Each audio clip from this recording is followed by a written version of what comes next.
Bonjour à tous et bienvenue dans l'épisode 11 de Come Together, la première émission des pros de la communication du supérieur, un rendez-vous proposé par l'agence Madame Monsieur, en partenariat avec l'ARCES, le réseau national des communicants du supérieur, et diffusé chez notre partenaire Campus Matin, comme tous les mois. Au programme aujourd'hui, nos chroniques habituelles, les actus com de l'ESR avec Émilie Broust, la revue de presse présentée par les équipes RP de Madame Monsieur, et enfin le petit oral avec une interview en visio d'une personnalité au cœur de l'actu. Et Come Together, c'est tous les mois un débat. Et notre débat aujourd'hui sera consacré au boom du média training. Dans une époque ultra médiatisée, impossible pour les directeurs d'école, les présidents d'université ou même les enseignants-chercheurs d'appréhender les relations avec les médias sans avoir un minimum de préparation. Alors, comment se familiariser au mieux avec les prises de parole face aux médias? Le média training est-il vraiment efficace? Ou encore, comment convaincre les porte-paroles des établissements d'accepter d'être formés sans vexer leur ego? C'est ce que nous allons tenter de décrypter au cours de cet épisode. Jingle.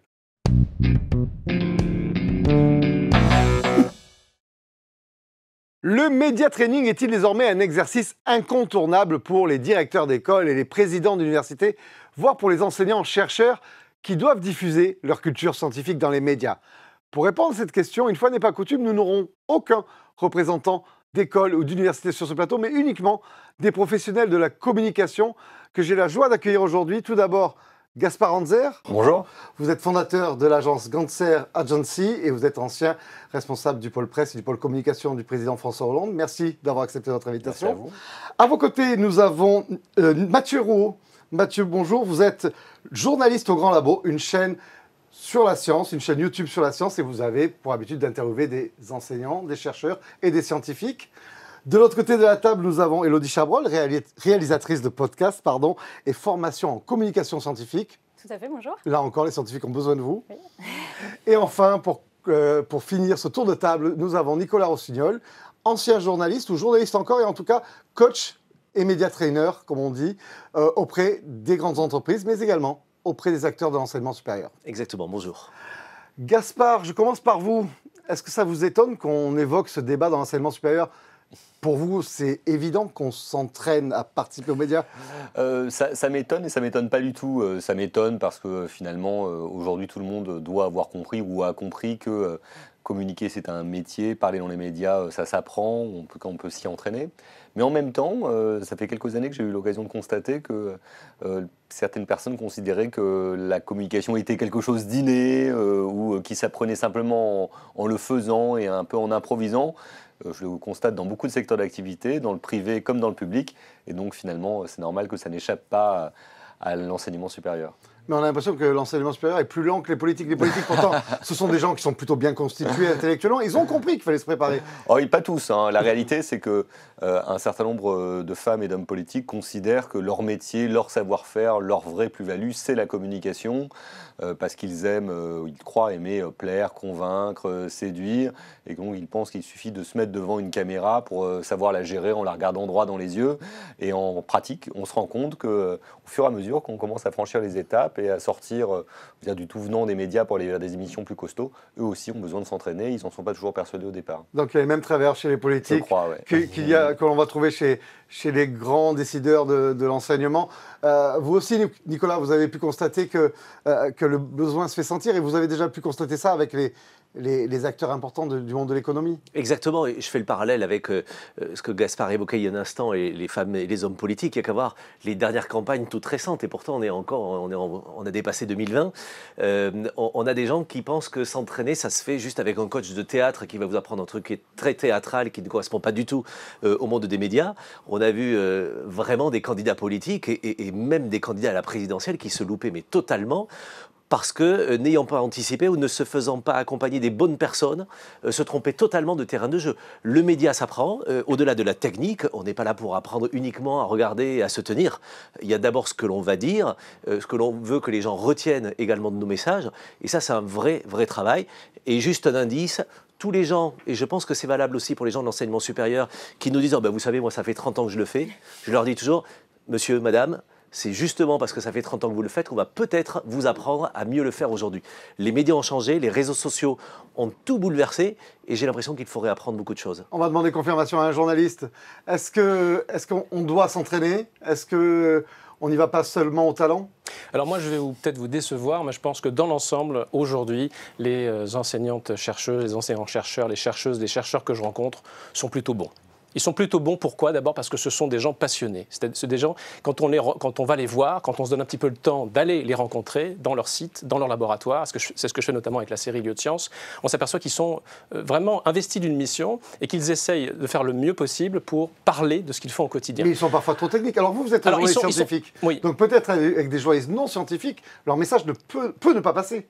Ce message, il passe à partir du moment où il y a un facteur qui est à prendre en compte, je l'ai déjà cité, c'est celui du temps. Si vous acceptez l'idée que quelque chose d'un peu compliqué nécessite d'être développé autour d'un café, autour d'un verre d'eau, autour d'un thé pendant 1 heure, bah forcément, à la fin de cet entretien, vous avez des informations. Ce que je veux dire, c'est que c'est sûr que faire un call de 5 minutes entre un journaliste et un scientifique, surtout si le journaliste n'est pas, entre guillemets, initié aux thématiques de la science, il peut rien en découler de bon. Mais là, c'est parce que vous avez le temps. Quand on doit faire un podcast ou une vidéo, et c'est ce que vous faites, ouais. Élodie, avoir des gens un peu entraînés, j'imagine que ça va vous faciliter la tâche. Ça aide. Il y en a qui sont déjà bons, effectivement, comme le dit Mathieu, mais il y en a qui ont besoin, en fait, un petit peu de dépatouiller ce qui est important, justement, comme disait Nicolas tout à l'heure, à penser au message, à penser à ce qu'ils veulent dire, parce que sinon on se retrouve avec beaucoup de détails. Et au final, on finit avec un podcast, avec un contenu qui n'a pas vraiment ni queue ni tête, qui veut rien dire, et on ne sait pas ce qu'on amène comme message, en fait. Donc c'est apprendre à organiser ses idées. Oui, c'est ça. Et à les résumer. Qu'est-ce qui est le plus difficile à faire appréhender, à faire ressurgir d'un candidat moyen ou d'un client moyen? C'est quoi les gros défauts? Déjà, les gens ont tendance à se crisper quand ils vont à la télévision ou à la radio, ou même quand ils parlent à un journaliste de presse écrite, parce que c'est pas évident pour eux. Donc ce qui est le plus difficile à apprendre, c'est le relâchement, quoi, à faire comme justement s'il n'y avait pas de caméra autour, et que rester soi-même, en réalité, à s'accepter avec ses défauts, c'est pour moi la chose la plus difficile. La deuxième, c'est quand même rechercher une forme de concision pour aller directement au but, à l'essentiel. Et peut-être la troisième, c'est éviter d'être jargonnant ou d'être dans le sous-entendu. Et de reprendre les choses à la base, quoi. C'est un peu ce que j'appelle le test du passant dans la rue. C'est-à-dire que toute chose simple, on doit pouvoir l'expliquer à une personne qu'on croise par hasard dans la rue en 25 secondes. C'est souvent très angoissant, j'imagine encore plus pour un scientifique. Et d'ailleurs, ça rejoint votre maître mot. Pour arriver à ce résultat-là et à contrer ces défauts-là, vous insistez tout le temps, Nicolas, sur le fait de la préparation. Toujours. Préparer son propos, préparer son interlocuteur, j'allais dire. Bien comprendre à qui on a affaire. Moi, je pense qu'en fait, la prise de parole, et en l'occurrence médiatique, c'est la rencontre entre nos ambitions. Qu'est-ce que je veux que les gens retiennent de mon propos? C'est la première question à se poser. Mais la deuxième, ça doit rencontrer en fait les attentes aussi du public. Si je dois participer, si un de mes clients doit participer à une interview sur la chaîne télé du Figaro, ce ne sera pas pareil que la chaîne télé de Libération. Si je dois aller sur France 5 avec 1 heure et demie de débat, ou répondre à une interview dans un JT pour juste 1 minute 30 avec en plus les commentaires du journaliste, il reste que 20 secondes. En fait, je dois anticiper non seulement le format, mais je dois aussi anticiper les attentes du public. Il y a ce que je veux délivrer, mais le public, quelles sont les questions qu'il se pose? Et vous le dites très justement, très souvent on me dit, Nicolas, on aimerait bien avoir une journée d'entraînement pour savoir comment se tenir à la télé. Alors je leur dis, écoutez, ça je vous l'offre, c'est gratuit, ça va durer 5 minutes pour la tenue, regarder les caméras. En revanche, ce qui va m'intéresser, c'est tout ce qui est avant, préparer, anticiper évidemment. Et j'ai ma petite règle toute simple, en fait, Gaspard a commencé à en parler, c'est la concision, c'est un message clair, c'est le message le plus concret possible, et pour être concret, il faut être concis. Clair, concis, concret. On l'a compris, Mathieu, vous n'êtes pas un forcené du média training en disant « je préfère que les gens soient naturels », d'aller au bout d'une rencontre avec ses défauts et ses qualités. Mais est-ce qu'il y a une typologie de gens qui en ont besoin? Est-ce qu'il y a des gens qu'on perd dans les médias, qu'on ne rappellera pas parce oui, mais que... il n'est pas nécessaire que tous les scientifiques de France et de Navarre parlent dans les médias. S'ils veulent que leur domaine d'expertise soit répandu, il y a d'autres métiers qui font le passage entre la communauté scientifique et la société civile. Vous avez des médiateurs scientifiques, des médiatrices scientifiques en France, peut-être pas assez, des journalistes scientifiques en France, peut-être pas assez, mais ils sont là. On peut aussi compter sur eux. Donc tous les scientifiques ne sont pas redevables de passer du temps devant les médias. Ils ne le sont pas. Pas redevables, mais c'est dans leur intérêt et c'est quand même mieux que ce soit eux les porteurs de leurs propos. Tout dépend de ce qu'ils préfèrent faire. Moi, je respecte complètement une chercheuse qui n'est pas très à l'aise, ou une ingénieure de recherche, ou un ingénieur de recherche qui n'est pas très à l'aise, qui dit non, c'est pas pour moi, mais par contre, je vais vous mettre en contact avec quelqu'un dont c'est le métier, et ensemble, on va faire quelque chose. J'insiste sur un point quand même. Globalement, le media training, on est d'accord, ça va plutôt dans le bon sens. Personne en France aujourd'hui va dire que c'est une mauvaise chose que les scientifiques partagent leur savoir à la société. Toutefois, il faut faire attention, à mon sens. Si le media training, ça consiste à mettre sous le tapis toutes les difficultés qui sont inhérentes, tous les obstacles que rencontre un chercheur ou une chercheuse en faisant sa recherche, on risque ensuite de décevoir probablement la société civile qui comprendra que finalement non, on n'a peut-être pas vu tel point, alors que vous nous aviez dit dans votre article que c'était clair, mais en fait ça n'allait pas tant que ça. Vous nous aviez dit dans votre vidéo que oui, on allait trouver cette innovation disruptive, mais en fait elle a des conséquences latérales négatives. Vous voyez ce que je veux dire ? Il y a un problème à l'honnêteté, enfin un problème. Il y a une prise en compte de cette notion d'honnêteté dans le media training qui me semble très important. Il faut bien sûr être concis, pas au prix, je dirais, d'arrangement avec la réalité scientifique. Évidemment. Mais on est tous d'accord, bien sûr, ici. Mais ça serait... Après, c'est aux journalistes d'aller jusqu'au point d'exigence qu'ils veulent. Mais en tout cas, partir large pour être compréhensible. Vous, quand vous travaillez avec eux, c'est quoi les protocoles que vous utilisez ? Comment... Malgré ce que dit Mathieu, vous améliorez leur façon d'être face aux médias ? Alors, en fait, moi, généralement, je leur fais prendre conscience que la communication, ou en tout cas apprendre à communiquer, c'est pas forcément que pour les médias, c'est pas forcément que si on a une interview ou qu'on fait un podcast, c'est même dans la vie des scientifiques. Parce qu'en fait, il y a un truc qu'il faut qu'on se rende compte, c'est que quand on est scientifique, on a l'habitude, en fait, de toujours plus ou moins ressortir les mêmes diapos, de ne pas réfléchir, et ça c'est la gym dont vous parliez, de ne pas réfléchir à son audience. En gros, on va généralement ressortir le même message, on va parler de la recherche, on ne va pas du tout faire d'analyse de qui j'ai en face de moi, ou très très rarement. Et en fait, c'est plutôt, moi ce que je fais, c'est une espèce de prise de conscience que c'est important de réfléchir à qui vous avez en face de vous, même quand vous parlez à des scientifiques. Parce que vous avez des scientifiques qui ont des niveaux de compréhension de votre sujet qui peuvent varier du « je travaille dans le même sujet, je comprends tous les acronymes, je comprends tout le jargon, je vais tout comprendre sans explication » à « je fais partie du même domaine, mais c'est un peu flou pour moi ». Voire ça va être très flou. Et parfois, on se retrouve même en jury de thèse. Moi, c'était mon cas, en jury de thèse avec des gens qui ont 3 domaines tellement séparés qu'ils n'ont pas les mêmes vocabulaires, ils n'ont pas du tout les mêmes références, et il va falloir parler pour ces 3 personnes.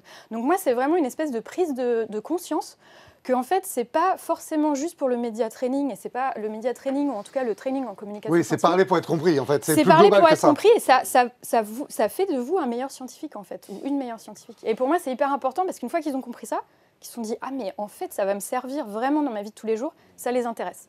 Alors, quand on est sur des publics, on va dire, d'importance, que ce soit les présidents d'université, directeurs de très grandes écoles, quelle est, d'après vous, la bonne façon de les entraîner ? Comment vous procédiez avec les politiques ? Et est-ce que vous faites des répétitions ? Vous faites à blanc ? C'est quoi le bon protocole ? Je pense qu'il y a plusieurs façons de le faire, mais en tout cas, la mienne était la suivante. Je distingue toujours 2 choses. Ce qui est lors de l'entraînement de fond, on va dire, en dehors de toute échéance, dans lequel un peu à blanc, on essaie de travailler sur quelques règles d'or très simples et de se préparer aux différentes situations possibles sans échéance précise. Donc là, c'est vers des séances de 1 à 2 heures qui peuvent être programmées sur 3 mois, sur 6 mois, selon le... Mais vous alliez très loin, vous préparez toutes les questions potentielles, j'imagine. Pour l'interview du 14 juillet, ça doit être infernal. Après, il y a le deuxième cas, il y a l'échéance, quand il y a une échéance type l'interview du 14 juillet ou une interview particulière, où là, pour le coup, on passe vraiment à la question, alors pas au sens de l'inquisition des Torquemada, mais pas loin, on imagine vraiment que toutes les questions, et notamment les plus difficiles, pour essayer de voir comment les choses réagissent. Alors après, voir que quand on travaille avec des personnalités politiques ou des patrons du CAC 40 comme lequel ça m'arrive, c'est quand même des gens qui sont très rodés à la communication et qui en fait aiment bien, pour les plus intelligents d'entre eux, être bousculés, poussés dans leur retranchement parce qu'ils considèrent que si l'entraînement est difficile, la compétition, parce que c'est comme en sport, sera facile. Et alors justement, je leur dis faire attention quand même parce qu'il ne faut pas non plus se relâcher si un jour ils se rendent compte que le journaliste est presque trop tendre à l'échelle de ce qu'ils avaient fait à l'entraînement. Mais faire le match avant, c'est quand même pas mal. C'est quand même pas mal. Il y a plusieurs protocoles qui existent. Il y a des séances collectives, il y a des séances individuelles, il y a des séances en distanciel, en présentiel. Quel est l'arsenal que vous privilégiez et qu'est-ce qui est très efficace auprès des candidats au Media Training? En fait, je pense que c'est comme dans la mode et la manière de s'habiller. On va tous dans une boutique acheter en fait des fringues que tout le monde peut porter et en même temps, on préfère le costume sur mesure. Et bien, dans le coaching, c'est un peu ça. Vous pouvez avoir une masterclass en vous adressant à des gens qui ont différents niveaux. Alors, vous allez peut-être un peu frustrer ceux qui sont déjà bien informés, qui vont se dire bah, « ça, je l'ai déjà entendu, je le connais ». Sauf que dans une masterclass, on ne s'adresse pas forcément à ceux qui ont déjà tout entendu. On va s'adresser au dernier de la classe, à celui qui vient d'arriver et qui lui vient chercher ses fondamentaux. Parce qu'à l'inverse, on ne doit pas le laisser au bord de la route. Et ensuite, comme dit Gaspard, en fait, c'est vraiment du one-to-one. Moi, mon job de coach, en fait, c'est d'être le sparring partner de ces gens-là, de les pousser dans les retranchements. Je dis souvent, en fait, que j'ai un métier juste génial. Je suis payé pour parfois leur dire des trucs horribles. Et en fait, avec beaucoup de bienveillance, évidemment, puisqu'on est là derrière l'exercice pour s'arrêter, revoir l'exercice et voir un peu ce que ça a donné. Mais vous êtes autorisé. Alors, c'est une sorte de relation de confiance. Quand vous rentrez dans cette relation one-to-one, vous avez quelqu'un. Le premier mot moi, que je leur dis, on va être d'accord, si on est dans cette séance-là, c'est qu'on doit se faire confiance. Donc vous devez accepter que je puisse tout vous dire et je vais même me dédouaner. C'est pas moi qui vous dis ces choses-là. Nicolas Rossignol, son avis, on s'en moque. C'est le miroir que je suis. Le coach, en fait, est un miroir de ce que vous représentez. Et donc le miroir va vous dire, en fait, ce que vous êtes réellement. Et alors là, c'est juste un bonheur. De temps en temps, on se lâche sur ses avis perso, mais c'est toujours en bienveillance, etc. Mais je terminerai là-dessus pour redire un peu tout ce qu'on s'est dit là. Je lis beaucoup de Churchill dans sa manière de se préparer sur ses grandes décisions. Et Churchill disait « Ma meilleure improvisation, je l'ai préparée pendant 3 jours ». Eh bien voilà, pour qu'à l'antenne, les gens aient l'impression en fait d'être un peu dans l'impro, voilà, il faut qu'il les prépare bien pendant 3 jours. Un peu comme vous maintenant. Un peu comme moi, exactement. Ça fait 6 jours, monsieur, que j'y suis. Ça se voit. Il s'est préparé toute une vie pour ce moment-là. Exactement. Est-ce qu'il y a des... Alors, je sais que vous voulez que les gens arrivent nature, mais est-ce qu'il y a vraiment des profils qui sont incompatibles avec les médias et qu'il faut éviter, du coup, pour le coup, de les amener à la rencontre journalistique? Non, si la rencontre ne se fait pas, c'est la faute du journaliste. Ouais. Son métier, c'est d'aller voir les gens et d'essayer de comprendre ce qu'ils font. Donc après, effectivement, il y a tout un tas de facilitatrices, de facilitateurs qui sont là pour faciliter justement ce lien, ce dialogue que vous facilitez vous-même. 4 fois le mot faciliter dans la même phrase, c'est pas mal. Mais je pense qu'à un moment donné, il faut accepter de prendre le temps. D'ailleurs, sur le média training, en fait, juste un mot là-dessus. Qu'est-ce qu'on demande finalement aux enseignants-chercheurs, aux enseignants-chercheuses? On leur dit essayez de comprendre l'univers des journalistes. Essayez de comprendre comment travaille le cerveau d'un journaliste. C'est ça qu'on leur dit. Mais est-ce qu'on fait le chemin inverse? Est-ce qu'on dit aux journalistes, essayez de comprendre comment travaille un scientifique? Tous les chemins ne sont pas réalisables. Non, mais mais vous voyez, ça, c'est très intéressant, votre réponse. Elle est spontanée, elle est très intéressante. Mais je pense que c'est faux. Je pense qu'il faut, par exemple, la JSPI, qui est une association qui regroupe des journalistes professionnels, fait ce qu'elle peut pour faire venir des journalistes dans les laboratoires, pour essayer de comprendre, en prenant un petit peu de temps, comment ça marche un laboratoire. L'univers que connaît très bien Élodie. Je pense que sinon on reste au milieu du gué. Il faut que les deux fassent un travail vers l'autre. Je suis pas d'accord. Permettez-moi. Ah, moi non plus. Ça tombe bien. Dans l'absolu, vous avez raison. Tu es là pour ça, non? Non mais oui, mais vous avez raison dans l'absolu. On peut se dire, ouais, le journaliste n'a pas fait son boulot, etc. Moi, je pars toujours du principe, dans toutes mes formations, dans tous mes coachings, en fait, que si le journaliste n'a pas fait tout le boulot, ce sera de toute façon votre responsabilité à l'arrivée, parce que c'est vous qui ne serez peut-être pas allé le chercher. Vous avez beau, on n'est rien contre nous, on n'est pas filmé, hein. Vous avez beau avoir le pire journaliste de la Terre, le plus con, le plus insupportable, le plus méprisant, peu importe. À l'arrivée, ce que vous allez donner à l'antenne, ce sera de toute façon de votre faute, parce que l'intérêt, c'est pas de se dire, mais comme à l'école, vous avez des profs qui sont très mauvais. Et on peut pas dire, ah bah écoutez, mon fils n'a rien appris à l'école parce que son prof était mauvais. Non. À mon autre, il y a ce que moi, je dois aller chercher. Non, mais là, vous vous placez dans une logique de communication où il s'agit de pousser des idées, et où c'est presque une logique un peu non, pas que des guerrière. idées. On va faire arbitrer Élodie. Vous êtes à la fois journaliste et coach. Ok. Élodie, s'il te plaît. Non, mais c'est difficile. Je pense qu'il faut effectivement, pour moi, il faut une base d'expression, de communication, parce que si vraiment on va trop loin, il y a un moment où le journaliste ne peut pas non plus faire tout le boulot. Comme tu dis, il faut un peu qu'ils se rencontrent au milieu. Mais parfois, c'est vraiment trop compliqué. Enfin, il faut que les scientifiques sachent un petit peu expliquer. Pour leur père, j'ai beaucoup aimé l'idée que tu donnais tout à l'heure, que pour leur père, oui. se faire comprendre des autres, ça c'est une idée importante, effectivement. Et même pour soi-même, à partir du moment où on fait un travail sur l'expression de ces idées, on gagne en... Voilà. C'est le minimum attendu. Pour finir, pour finir cette émission, un mot. Les présidents d'université, les chercheurs, les directeurs de grandes écoles, ça a un petit ego tout ça. Comment on les amène à accepter l'exercice? Et est-ce qu'il y a des façons de leur faire comprendre que nul n'est à l'abri de besoin? Tous n'ont pas les mêmes ressorts, ça serait trop simple ou ce serait même assez ennuyeux. Mais je pense quand même, au final, ils ont tous de la passion, donc leur faire comprendre que c'est leur intérêt et de faire transmettre, de faire passer cette passion, je pense que ça les touche tous. On leur montre pas des contre-exemples de « regarde comment t'as été Moi, j'aime pas trop confronter les gens à leur propre image, peut-être parce que je ne supporterais pas qu'on le fasse avec moi-même, même si ça peut être utile. Non, je pense qu'il faut les ramener au fond de la passion, de ce qui les anime tous les jours au quotidien. Nicolas, vous avez des exemples avec des chefs d'entreprise qui étaient réticents et puis finalement ils ont dit c'est pas si mal que ça. Oui, beaucoup. Je pense à un grand patron d'industrie en France, du CAC 40, et qui me disait écoutez, je veux que vous coachiez tout mon COMEX. Très bien. Moi, en revanche, j'ai pas besoin. Je dis non, mais très bien, vous n'avez pas besoin. En revanche, peut-être qu'on peut se voir pour travailler parce que je suis consultant. Elle me dit ah oui, ça, du conseil, je veux bien, mais j'ai pas besoin de coaching. En fait, je faisais du coaching sans le dire, j'ai juste changé le nom. Et en fait, le gars, après, m'a dit mais heureusement que vous êtes venu. C'est 2 mois après que je lui ai dit en fait, c'était du coaching. Voilà. Mais juste pour bien s'entendre dire les choses. Le dernier mot par rapport à la question que vous posiez à Gaspard, c'est en fait dire on ne parle pas pour son ego, on ne parle pas pour sa mère en fait. On ne va pas dans les médias pour ça. On va surtout convaincre des gens qui ne connaissent pas. Et en fait, se rendre accessible au plus grand public, ça me semble quelque chose de magique et de magnifique à l'arrivée. Donc ne pensez pas à vous, pensez aux autres. Merci à tous les 4 d'avoir animé ce débat. On va passer à la rubrique d'Émilie Brousse qui nous fait un tour d'horizon des actus com de l'ESR. C'est tout de suite jingle. À Perpignan, on voit la vie en bleu, comme la couleur de l'identité visuelle de l'université qui a été renouvelée et modernisée. Du bleu à la place de l'orange, pour illustrer leur Mare Nostrum, leur lac, leur ciel. Du bleu qui, on le sait tous, est la couleur de l'espoir, mais surtout, pour l'université, celle du changement. Car avec cette identité affirmée et un nouveau président à sa tête, l'université de Perpignan donne un ton nouveau à son avenir, annonce des changements profonds, comme la transition écologique et la rénovation énergétique, le développement de l'attractivité pour ces 14 sites, une forte politique d'égalité des chances. Et au final, c'est donc du bleu pour marquer les esprits et pour se montrer comme une université bien dans son temps. Chut, silence, ça tourne dans les universités.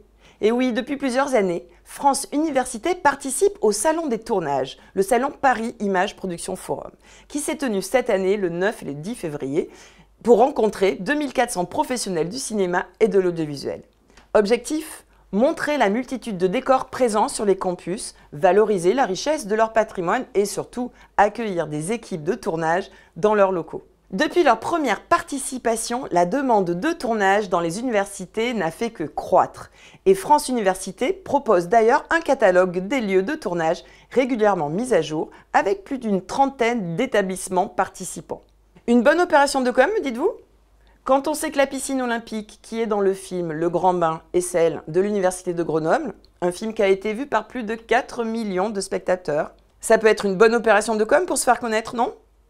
PQR, Presse Nationale, Mensuel Hebdo, la revue de presse présentée par l'équipe de Madame Monsieur. C'est tout de suite jingle. Bonjour à tous, je vous retrouve aujourd'hui pour notre rubrique Le kiosque de l'ESR qui vous présente tous les mois les tendances et actus dont ont parlé les médias ces derniers jours. On démarre tout de suite avec le palmarès 2023 des bachelors du Parisien étudiant sorti mi-mars. Ces filières en 3 ans, bien identifiées par les candidats et reconnues par l'État, offrent une bonne insertion professionnelle pour leurs diplômés. Le Parisien étudiant classe 48 formations selon 10 critères comme les labels, l'attractivité, la sélectivité, les relations entreprises ou encore l'international. Comme l'année dernière, c'est le SCP qui prend la tête du classement, suivi par Rennes School of Business et Montpellier Business School. L'ESCA, quant à elle, progresse et arrive à la 4e place. Toujours côté classement, le Figaro étudiant a publié fin mars le palmarès des écoles d'ingénieurs en agronomie et agroalimentaire, ainsi que le palmarès des écoles d'ingénieurs en informatique. Ces classements thématiques permettent aux candidats intéressés par telle ou telle filière de mieux s'y retrouver au moment de faire leur choix d'orientation. Les EcoStart ont publié un dossier complet sur la thématique du voyage. On y découvre par exemple 7 manières de voyager autrement, en partant moins loin, sans prendre l'avion ou même avec des inconnus. Dans ce dossier, la rédaction fait un focus sur comment les universités et écoles veulent clarifier leur offre de formation en tourisme. Interviewé par le journaliste, le cofondateur de l'Institut français du tourisme, Luc Michaud, indique que cette pléthore de formations aux intitulés parfois peu représentatifs brouille la lisibilité et l'attractivité de l'offre et des débouchés professionnels. 6 établissements ont ainsi décidé de mutualiser leurs compétences et pratiques pédagogiques en créant le réseau des écoles universitaires de tourisme, qui forme dorénavant la plus grosse unité de formation supérieure et de recherche en tourisme en Europe. Après le tourisme, voici le luxe. Le Figaro étudiant a réalisé un banc d'essai des formations spécialisées en management du luxe.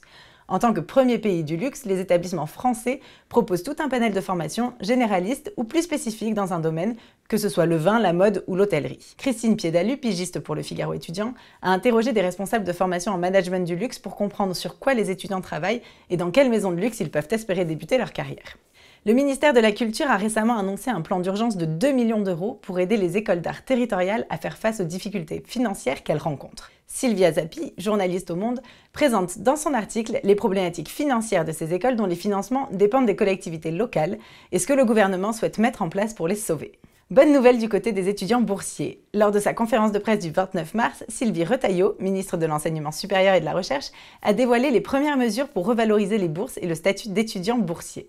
Studirama nous apprend dans son article que toutes les bourses augmenteront de 37 € par mois dès la rentrée 2023, mais aussi que cette réforme annoncera la fin des effets de seuil induits par l'augmentation du revenu des parents et que le nombre de boursiers augmentera.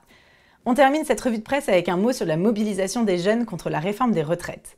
Lors de la 10e journée de mobilisation du 28 mars, les jeunes étaient 2 voire 3 fois plus nombreux que lors des précédents rassemblements. France Info s'est rapproché de ces jeunes militants qui bloquent les lycées et universités de France pour faire entendre leur voix. Voilà, c'est tout pour ce mois-ci. On se retrouve très bientôt pour de nouvelles actus sur l'enseignement supérieur.